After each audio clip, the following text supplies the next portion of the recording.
लड़की जिसे उसके सौतीले बाप ने जबरदस्ती का शिकार बनाया बचने की, लेकिन जेल में हालात और भी खराब थे, जहाँ महिला कैदी रोज उसे पीटती, गैंग उसे अपना खिलौना बनाती और हर दिन नए झगड़े सामने आते। सबसे डरावना सच, जेल का वार्डन और गार्ड्स भी उसकी बेबसी का फायदा उठाने लगे। आखिर अन्ना इस अंधेरे से कैसे निकली? वीडियो को आखिर तक जरूर देखें। आपने ऐसी कहानी पहले कभी नहीं सुनी होगी। फिल्म की शुरुआत होती है एक शांत मोहल्ले से, जहाँ एक लड़की अन्ना अपने कमरे में चेलो बजा रही होती है। तभी उसका सौतेला पिता हाथ में ड्रिंक की बोतल लिए कमरे में दाखिल होता है। वो अक्सर उसके लिए डर और दर्द की वजह रहा है, लेकिन इस बार हालात बदल जाते हैं। वो अन्ना पर जबरदस्ती करने की कोशिश करता है, मगर अन्ना पूरी ताकत से उसे धक्का देती है। आदमी पीछे गिरता है और एक फूलदान की नुकीली किनारी उसके गले में धंस जाती है। कुछ ही पलों में उसका खून बहकर सब खत्म हो जाता है और अन्ना खामोशी से उस मंजर को देखती रह जाती है। पुलिस आती है, अन्ना को हिरासत में ले लिया जाता है। अदालत में वो खुद को बेगुनाह बताती है, लेकिन नतीजा, उसे 4 से 9 साल के लिए जुवेनाइल करेक्शनल फैसिलिटी भेज दिया जाता है। बस से बाकी कैदियों के साथ वो वहाँ पहुँचती है। चारों तरफ से कैदियों की शोरगुल भरी आवाजें, जैसे नए आने वालों का स्वागत हो रहा हो। गार्ड उन्हें यूनिफॉर्म बदलने का हुक्म देते हैं और इसी के साथ शुरू होता है अन्ना का नया सफर। वार्डन फ्रैंक सबको नियम समझाता है और फिर अन्ना को उसके सेल में ले जाया जाता है, जहाँ उसकी रूममेट जे से मुलाकात होती है। जे कई सालों से वही कैद है, बेहद चुप और रहस्य मिजाज। रात होते ही अन्ना जल्द ही नींद में डूब जाती है, मगर जे की बेचैन खामोशी अंधेरे में अलग ही कहानी कहती है। अगले दिन मैदान में रिक्रिएशन का वक्त होता है। अन्ना अब भी दूसरों से कटी कटी रहती है। तभी एक कैदी कोडी उससे बात करने आती है और बताती है, यहाँ अकेले रहना खतरनाक है, किसी ग्रुप का हिस्सा बनना ही जीने का तरीका है। यहीं से शुरू होती है अन्ना की असली परीक्षा। कैद खाने में अन्ना अब भी अकेली रहना पसंद करती है। कोडी की दोस्ती की पेशकश वो साफ मना कर देती है, लेकिन जल्द ही हालात बिगड़ते हैं। खाने के वक्त कोडी और उसका ग्रुप दोबारा उसके पास आता है। वो अन्ना को चेतावनी देते हैं कि एक और कैदी उस पर बुरी नजर रखती है, मगर अन्ना उनकी बातों को नजरअंदाज कर चल पड़ती है। तभी कोडी उसे पीछे से धक्का देती है और उसका खाना जमीन पर गिर जाता है। पूरा ग्रुप उस पर हंसता है और अन्ना चुपचाप अपमान सह लेती है। उस रात सफाई करते वक्त कोडी और उसके साथी अन्ना को एक अंधेरे कमरे में घेर लेते हैं। तुमने हमारी बेइज्जती की है, कहते हुए वो उसे बुरी तरह पीटते हैं। कोडी लीडर की तरह खड़ी अन्ना को डराती है कि अगर उसने ये बात किसी को बताई तो अंजाम और भी बुरा होगा। जाने से पहले वो अन्ना को और अपमानित करती है और उसके होंठों पर जबरदस्ती किस कर जाती है। जख्मी और टूटी हुई अन्ना को इंफर्मरी में इलाज मिलता है, लेकिन वो डर के कारण हमलावरों के नाम बताने से इनकार कर देती है। नर्स उसे सलाह देती है कि वार्डन फ्रैंक से बात करे। हिम्मत जुटाकर अन्ना फ्रैंक के ऑफिस पहुंचती है मदद की उम्मीद में, मगर वहाँ भी उसे धोखा मिलता है। फ्रैंक अपने ओहदे का गलत फायदा उठाते हुए उस पर बुरी नजर डालता है। अन्ना तुरंत उसका विरोध करती है और रोते हुए वापस अपने सेल में लौट आती है। जे, जो अब तक खामोश थी, उसकी हालत देख सब समझ जाती है। वो अन्ना से पूछती है कि क्या फ्रैंक ने उसका शोषण किया। गुस्से और निराशा में अन्ना सबको परवर्ड कह देती है, मगर जे उसे शांत करती है, समझाती है कि इस जगह जीने का तरीका क्या है और धीरे धीरे अन्ना को सांत्वना देते देते उसका हाथ थाम लेती है। आखिरकार दोनों एक दूसरे के करीब आ जाते हैं। अगले दिन मैदान में एक और कैदी अन्ना को डराने के लिए गेंद उसके सिर पर मारती है। इस बार अन्ना चुप नहीं रहती। गुस्से से भरकर वो सीधे कोडी और उसके ग्रुप के पास पहुंचती है और उनसे जुड़ने की मांग करती है। बात हाथापाई तक पहुंच जाती है, लेकिन गार्ड बीच में आकर मामला रोक देते हैं। फिर भी अन्ना का तेवर सबको दिखा देता है। वो अब डरकर नहीं जीना चाहती। कोडी पहली बार अन्ना की जिद को पहचानती है। वो उसे मौका देती है और बताती है कि अगर सच में इज्जत और सुरक्षा चाहिए तो उनकी गैंग का हिस्सा बनना पड़ेगा और इसके लिए उन्हें अपने तरीके से खुद को साबित करना होगा। इसके बाद कोडी अन्ना को एक सुनसान कमरे में बुलाती है और उसके सामने एक ड्रिंक रखती है। फिर एक शर्त रखती है, अगर हमारी गैंग में शामिल होना है तो ये करना पड़ेगा। कोडी अपनी शर्त रखती है, अन्ना को उस काली लड़की से लड़ना होगा जिसने पहले उसे डराने की कोशिश की थी। बाकी सब मोबाइल निकालकर ये लड़ाई रिकॉर्ड करने लगते हैं। मन ही मन डरते हुए भी अन्ना हामी भर लेती है। वो सीधे जाकर उस लड़की को मुक्का मारती है और फिर शुरू होता है एक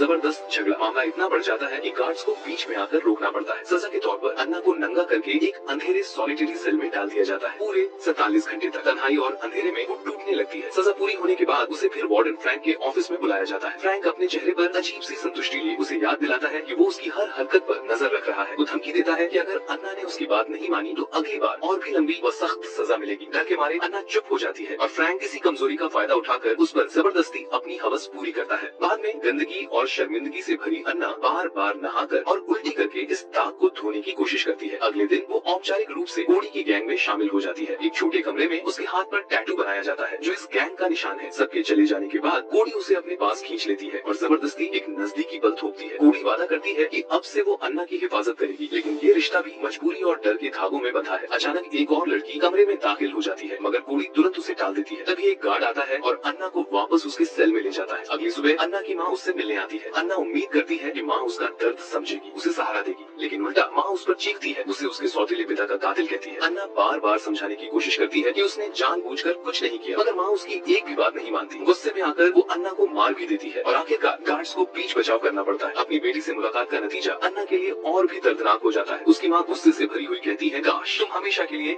यही जेल में सड़ो। ये सुनकर अन्ना अंदर तक टूट जाती है। कुछ ही देर बाद अन्ना दोबारा कोडी और उसकी गैंग से मिलती है। तभी अचानक वही काली लड़की जो पहले भी उससे भिड़ी थी, इस बार चाकू लेकर उस पर टूट पड़ती है। झगड़ा बढ़ते बढ़ते पूरे मैदान में फैल जाता है और कई कैदी इसमें कूद पड़ते हैं। हालात बेकाबू होते ही गार्ड्स बीच में आते हैं, लेकिन नतीजा फिर वही। अन्ना को सीधा वार्डन फ्रैंक के ऑफिस में भेजा जाता है। फ्रैंक, जो कैमरों से सब देख रहा था, अन्ना पर ही लड़ाई भड़काने का इल्जाम लगाता है। फिर चालाकी से उसे एक ड्रग भरी ट्यूब इस्तेमाल करने को मजबूर करता है। नशे में धुत और बेबस अन्ना का वो फिर से शोषण करता है। सेल में लौटने के बाद अन्ना का व्यवहार बदलने लगता है। गुस्से और नशे में वो जेई पर ही हाथ उठा देती है। गार्ड्स तक बात पहुंचती है और अन्ना एक बार फिर फ्रैंक के सामने खड़ी होती है। इस बार अन्ना गिड़गिड़ाती है, मुझे घर भेज दो, लेकिन फ्रैंक उसकी विनती ठुकरा देता है, बल्कि धमकी देता है कि अगर उसने उसकी बात नहीं मानी तो उसे और भी भयानक फैसिलिटी में ट्रांसफर कर दिया जाएगा। अब अन्ना की हालत इतनी बिगड़ चुकी है कि वो ड्रग्स की आदी बन जाती है। वो कोड़ी से और मांगती है, मगर कोड़ी इनकार कर देती है। दोनों के बीच झगड़ा होता है और गुस्से में अन्ना कोड़ी पर थूक देती है। ये हरकत कोड़ी को नागवार गुजरती है और वो साफ कह देती है, अब तुम हमारी गैंग से बाहर हो। गैंग की सुरक्षा से वंचित, अकेली और टूटी हुई अन्ना अब और गहरे अंधेरे में धंसने लगती है। गैंग से बाहर होने के बाद अन्ना आसान निशाना बन जाती है। बाथरूम में वही काली लड़की और उसकी टोली उस पर हमला करती है। वो अन्ना को बेरहमी से पीटते हैं और उसे अकेला छोड़कर चले जाते हैं। इन्फॉर्मरी में एक बार फिर उसका इलाज होता है, लेकिन इस बार अन्ना और गहराई में डूब जाती है। वो बार बार ड्रग्स लेने लगती है। दूसरों के साथ मिलकर नशा इतना बढ़ जाता है कि उसे हेलुसिनेशंस दिखने लगते हैं। हर जगह विकृत चेहरे, डरावने सा। हालत इतनी बिगड़ जाती है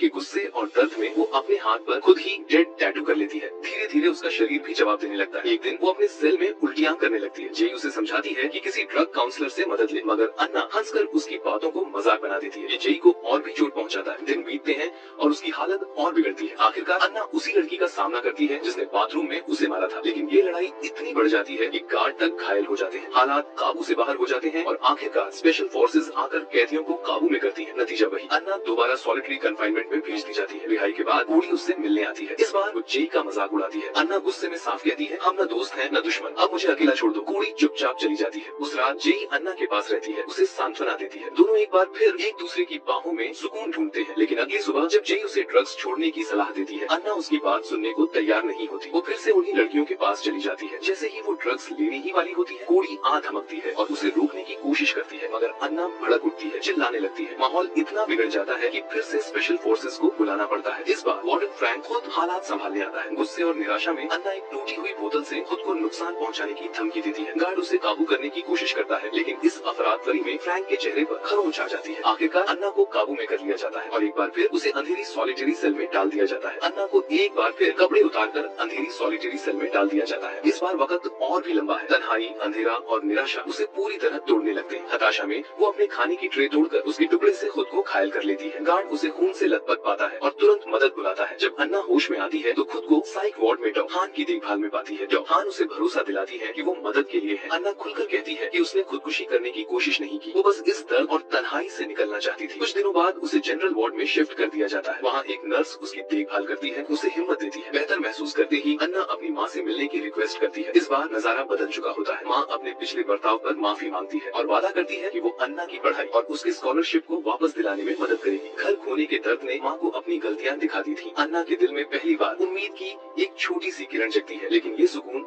ज्यादा देर टिकता नहीं। फ्रैंक फिर से उसे अपने ऑफिस में बुलाता है। वो कहता है कि अन्ना अब ठीक है और उसे वापस सेल में भेज देता है। वहाँ लौटकर अन्ना एक बड़ा फैसला करती है, अपने हाथ से गैंग का टैटू मिटा देती है। जेई उसकी परेशानी देखकर उसे सहारा देती है। लंच के दौरान कोडी और उसकी गैंग अन्ना का मजाक उड़ाती है, उसकी तन्हाई पर हंसती है। रात में एक गार्ड उसे एक छोटे कमरे में ले जाता है जहाँ फ्रैंक उसका सेलो लिए इंतजार कर रहा होता है। वो अन्ना को टैलेंट शो में परफॉर्म करने का मौका देता है। पहले तो अन्ना झिझकती है, लेकिन आखिरकार मान जाती है। जब अन्ना चेलो बजाती है तो कुछ पलों के लिए उसकी सारी पीड़ा मिट जाती है। सुरों में डूबकर उसे सुकून मिलता है, जैसे वक्त थम गया हो। मगर अगले ही दिन कहानी एक बार फिर खौफनाक मोड़ लेती है। अन्ना को एक चिट्ठी मिलती है, उस पर लिखा होता है यू आर डेड। इससे पहले कि वो कुछ समझ पाती, कोडी और उसकी गैंग उस पर टूट पड़ती है। गुस्से में कोडी उसके चेहरे पर ब्लेड मारती है और अपनी टोली को हुक्म देती है कि अन्ना को बेरहमी से पीटो। जख्मी हालत में अन्ना को इंफर्मरी ले जाया जाता है। वहीं फ्रैंक उससे मिलने आता है और वादा करता है कि कोडी को सजा देगा। मगर तभी नर्स नोटिस करती है कि फ्रैंक की हरकतें अन्ना के लिए असहज होती जा रही हैं। वो चुप रहती है, लेकिन दिल में तय कर लेती है कि इस शख्स की शिकायत करनी होगी। नर्स की मौत की खबर सुनकर अन्ना अंदर से टूट जाती है। वो बेसहारा होकर रो पड़ती है। कुछ देर बाद उसे फिर फ्रैंक के ऑफिस में बुलाया जाता है। फ्रैंक कहता है कि नर्स की हत्या के पीछे कोडी का हाथ है और साथ ही अन्ना को चेतावनी देता है कि वो कितनी बड़ी खतरे में है। इसी बीच वो उसे टैलेंट शो की भी याद दिलाता है। शो के दिन अन्ना एक बार फिर अपना चलो उठाती है। इस बार उसकी धुनों में इतना दर्द और खूबसूरती होती है कि पूरा हॉल ताली बजाकर उसकी सराहना करता है। बाद में फ्रैंक उससे कहता है कि इनाम के तौर पर उसने उसके लिए पैरोल हियरिंग तय कर दी है। अन्ना हैरान रह जाती है, लेकिन तभी फ्रैंक असली चाल चलता है। आजादी का झांसा देकर वो उससे अपना आखिरी मकसद पूरा करता है। सेल में लौटकर अन्ना जेई को सब बताती है। जेई उसे आगाह करती है, फ्रैंक पर भरोसा मत करना, वो लोगों की उम्मीदें तोड़ने में ही मजा लेता है। लेकिन अन्ना अब ठान चुकी होती है, वो सीधे कोडी के पास जाती है और उससे मदद मांगती है। कोडी एक कैमरा थमाते हुए कहती है, अगर उसे गिराना है तो उसके गुनाह रिकॉर्ड करो। पैरोल सुनवाई के दिन अन्ना फ्रैंक से उसके वादे की याद दिलाती है। फ्रैंक फिर से उसे मजबूर करता है, लेकिन इस बार अन्ना सब रिकॉर्ड कर रही होती है। इसके बाद जब अधिकारी उससे उसके सुधार और पैरोल पर सवाल पूछते हैं तो फ्रैंक बीच में कूदकर कहता है कि अन्ना अभी तैयार नहीं है। लेकिन अन्ना, जो पहले से ये चाल समझ चुकी थी, सबूत पेश कर देती है। फ्रैंक की करतूतों की वीडियो रिकॉर्डिंग, पूरा सच सामने आते ही हॉल में सन्नाटा छा जाता है। अधिकारी तुरंत फ्रैंक को गिरफ्तार कर लेते हैं। अन्ना की पैरोल मंजूर हो जाती है और उसकी रिहाई तय कर दी जाती है। अधिकारी उसके साथ हुए जुल्म पर माफी मांगते हैं। जेल छोड़ने से पहले अन्ना जेई से दिल छू लेने वाली विदाई लेती है। बाहर निकलते हुए वो कोडी से भी टकराती है और उसे मदद के लिए शुक्रिया कहती है। और फिर आखिरकार गार्ड उसे बाहर ले जाते हैं, जहाँ उसकी माँ बाहें फैलाकर उसका इंतजार कर रही होती है। फिल्म के आखिरी सीन में अन्ना मंच पर चेलो बजा रही होती है। सामने बैठा दर्शक उसकी धुन में डूबा है और उन्हीं में उसकी माँ भी है। आंखों में आंसू, लेकिन दिल में कर अन्ना ने अंधेरे को हराकर अपनी रोशनी पाली थी।